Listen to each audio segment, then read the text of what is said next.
साववी zone मराठीमध्ये मी साववी तुमचं खूप खूप मनापासून स्वागत करते. रेसिपी सुरू करण्याअगोदर यावर्षी ही रेसिपी कोणी कोणी ट्राय केली हे मला कमेंट्समध्ये नक्की सांगा. तर आज आपण बनवतोय सुमधुर चवीचा आणि मस्त रसरशीत गाजर हलवा. खूप सोपी रेसिपी आहे, अगदी झटपट होते. चला तर मग आता वेळ न घालवता पटकन रेसिपीला सुरुवात करूयात. पण त्याआधी नेहमीप्रमाणे छोटीशी रिक्वेस्ट आहे. रेसिपी तुम्हाला कुठल्याही क्षणी थोडी जरी आवडली तर रेसिपीला लाईक आणि चॅनलला सबस्क्राईब करायला अजिबात विसरू नका. हलवा बनवण्यासाठी सुरुवातीला आपल्याला 1 किलो गाजर घ्यायचे आहेत. तर हे गाजर मी 2-3 पाण्याने स्वच्छ धुवून घेतलेत. धुतल्यानंतर गाजर आपल्याला छान कोरडे करून घ्यायचे आहेत, म्हणजेच पुसून घ्यायचे आहेत. हलवा बनवताना नेहमी आपल्याला फ्रेश गाजरचाच वापर करायचा आहे, म्हणजे ताजेच गाजर घ्यायचे आहेत. त्यामुळे आपला हलवासुद्धा छान होतो. आता अशा प्रकारे आपल्याला गाजरची वरची स्किन आहे किंवा मुळा आहेत त्या सुरीच्या साहाय्याने पील करून घ्यायच्या आहेत. आता आपण छान वरची बाजू काढून घेतले. आता अशा प्रकारे याचे दोन्ही टोक आपल्याला कट करून घ्यायचे आहेत. याच पद्धतीने संपूर्ण गाजर आपल्याला स्वच्छ करून घ्यायचे आहेत. तर इथे मी संपूर्ण गाजर छान असे स्वच्छ करून घेतलेत. आता आपल्याला हे गाजर किसून घ्यायचे आहेत. त्यासाठी इथे मी छोटी आणि मोठे होल असणारी किसणी घेतली आहे. तर आपल्याला छोट्या होलनं न किसता अशा प्रकारे मोठ्या होलने हे गाजर किसून घ्यायचे आहेत. म्हणजे आपल्याला गाजरचा किस आहे ना तो छान लांब आणि मोठा मोठा मिळतो. ही प्रोसेस जर तुम्हाला वेळखाऊ वाटत असेल तर तुम्ही गाजर बारीक कट करून घ्या आणि नंतर मिक्सरच्या भांड्यात टाकून मिक्सरला ते बारीक करून घ्या. त्या प्रोसेसने तुमचे गाजर पटकन बारीक होतील. तर आता अशाच प्रकारे आपण संपूर्ण गाजर आहेत ते किसून घेऊयात. तर इथे तुम्ही पाहू शकता संपूर्ण गाजर मी किसून घेतलेत आणि मस्त आपला गाजरचा किस तयार झाला आहे. आता लगेच आपण हलवा बनवायला सुरुवात करूयात. त्यासाठी गॅसवरती मोठी कढई ठेवायची आहे आणि त्यामध्ये आपल्याला 2 चमचे साजूक तूप घालायचं आहे. आता तूप थोडंसं वितळलं की त्यामध्ये पाव वाटी बारीक केलेले काजू, पाव वाटी बारीक केलेले बदाम आणि 2 चमचे आपल्याला पिस्त्याचे काप घालायचे आहेत. आता कमी गॅस करून हा सुकामेवा आपल्याला छान असा परतून घ्यायचा आहे. तर इथे तुम्ही पाहू शकता सुकामेवा आपला छान परतला, तर हलकासा गोल्डन असा रंग आला आहे. आता लगेच यामध्ये आपल्याला किसून घेतलेले गाजर घालायचे आहेत.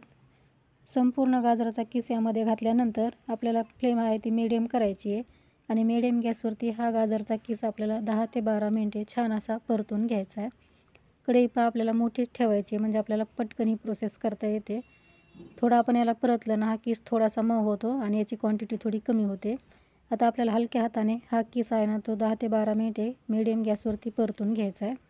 10 ते 12 मिनिटे मीडियम गॅसवरती गाजरचा किस मी खमंग असा परतून घेतला. तुम्ही पाहू शकता याला खूप सुंदर असा रंग आला आहे आणि याचा सुगंधसुद्धा किचनमध्ये छान पसरला आहे. तेव्हा समजायचं आपला गाजरचा किस आहे ना तो खमंग असा परतला आहे.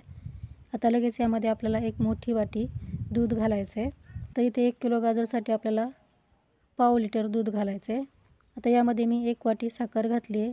साखरेचं वजनी प्रमाण सांगायचं झालं तर 250 ग्राम म्हणजेच पाव किलो इतकी आपल्याला साखर वापरायची. हे अगदी परफेक्ट प्रमाण आहे 1 किलो गाजरच्या हलव्यासाठी. जर तुम्हाला यापेक्षा थोडं गोड आवडत असेल तर तुम्ही आणखी थोडीशी साखर यामध्ये घालू शकता. तर 1 किलो गाजरसाठी ना पाव किलो साखर हे अगदी परफेक्ट प्रमाण आहे. बिनधास्त तुम्ही हे प्रमाण वापरू शकता, अजिबात चुकत नाही. आता यामध्ये साखर आणि दूध घातल्यानंतर थोड्या वेळ आपल्याला याला छान मिक्स करत राहायचं आहे, जेणेकरून साखर आहे ना ते पटकन या दुधामध्ये विरघळेल.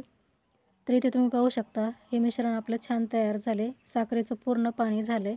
आता आपल्याला गॅसची फ्लेम आहे ना ती मिडियमच ठेवायची आहे आणि यावरती झाकण ठेवून 6 ते 7 मिनिटे हा हलवा असाच शिजू द्यायचा आहे. वरतून झाकण ठेवल्यानंतर जर तुम्हाला वाटलं की हलवा खाली लागू शकतो तेव्हा झाकण काढायचं आणि याला चांगलं मिक्स करून घ्यायचं. परत झाकण ठेवायचं आणि याला शिजू द्यायचं. तर 6 मिनिटानंतर पहा मी याच्यावरचं झाकण काढले आणि याला परत चांगलं मिक्स करून घेतले. तर यामध्ये अजूनसुद्धा बऱ्यापैकी पाणी राहिले. आता यामध्ये आपल्याला फ्लेवरसाठी 5-6 विलायची आहे ना ती कुटून घालायची आणि परत एकदा मिक्स करायची आहे. हे मिश्रण अशा प्रकारे झालेलं आहे. आता आपल्याला याला छान शिजू द्यायचं आहे. जोपर्यंत यातलं पूर्ण पाणी आटत नाही ना तोपर्यंत आपल्याला याला छान शिजू द्यायचं आहे. तुम्हाला हवं असलं तर आता तुम्ही झाकण न ठेवता याला शिजवून घेऊ शकता, पण मी यावरती झाकण ठेवून परत याला छान असं शिजवून घेते. परत आपल्याला याला झाकण ठेवून 6 ते 7 मिनिटे शिजू द्यायचं आहे किंवा पाणी आटेपर्यंत याला शिजू द्यायचं आहे. आता आणखी थोड्या वेळानंतर झाकण काढायचं आहे आणि यामधलं पाणी पूर्ण आटलं का ते चेक करायचं आहे. तर पहा याला छान मिक्स केल्यानंतर हा छान कोरडा झालेला आहे. यामध्ये बिलकुलसुद्धा पाणी राहिलं नाही. छान असा आपला रसरशीत हलवा तयार झाला आहे. पाहू शकता याचं टेक्स्चर खूप मस्त असं आलेलं आहे. असा हलवा तयार झाला की लगेच गॅस बंद करायचा आणि गरमागरम हलवा आपल्याला सर्व करायला घ्यायचा आहे. या पद्धतीने बनवलेला हलवा 3 ते 4 दिवस बाहेर आरामात टिकतो आणि फ्रीजमध्ये ठेवून जर तुम्हाला हा हलवा सर्व करायचा असेल तर 6 ते 7 दिवस हा हलवा आरामात टिकतो.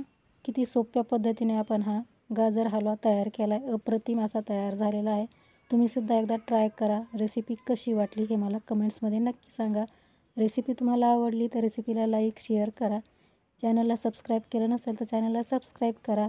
तर लवकरच भेटू आणखी एका अशा छानशा रेसिपीसह. तोपर्यंत मस्त खा आणि हेल्दी राहा. धन्यवाद.